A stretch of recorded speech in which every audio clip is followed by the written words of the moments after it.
We were told that education is the key to unlocking a child's mind. But what if that key is locking them into a system that crushes creativity and calls it success? Today, I'm not just talking about education. I'm talking about what it was meant to be and what it has quietly become. Classrooms were meant to nurture brilliance, to give wings to imagination, to plant the seeds of purpose. But I ask you this: if education is meant to spark intelligence, why does it so often kill curiosity? The breakdown: 5 ways the system fails. Let's be honest. Many schools today are not temples of learning, but factories of obedience. Children walk in with wide eyes and open minds. But what do they walk out with? Memorized facts, crushed creativity, and an anxious fear of failure. 1. Memorization over understanding. We test students on how well they can repeat facts, not how deeply they understand them. A child who questions the system is labeled difficult. A child who forgets a date in history is told they're falling behind. But what about the child who can dream up a better future? That future is never on the test. 2. Punishing mistakes. In real life, we grow through trial and error. But in school, one red mark, one low score, and suddenly a child feels like a failure. Red ink becomes shame, not a signal for growth. 3. Ignoring different types of intelligence. A fish isn't stupid because it can't climb a tree.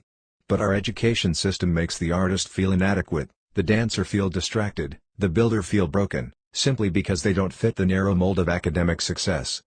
4. Teaching compliance over creativity. Raise your hand. Follow the rules.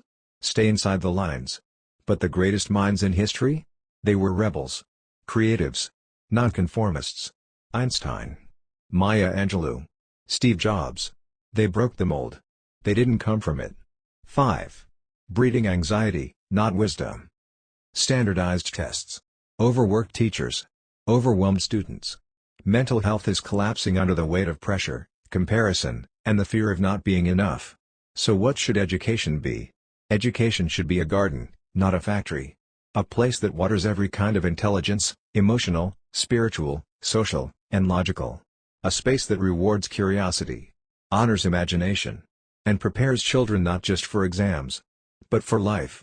We must build a system that teaches children how to think, not what to think.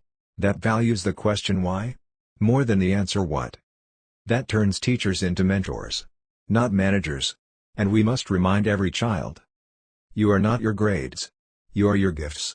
In closing, let's stop trying to mold children into who we think they should be. Let's start uncovering who they were born to become. Because intelligence? It's not about scoring high. It's about thinking deep, dreaming big, and living free. Let's rebuild brilliance. Share this message. Tag an educator. Challenge the system.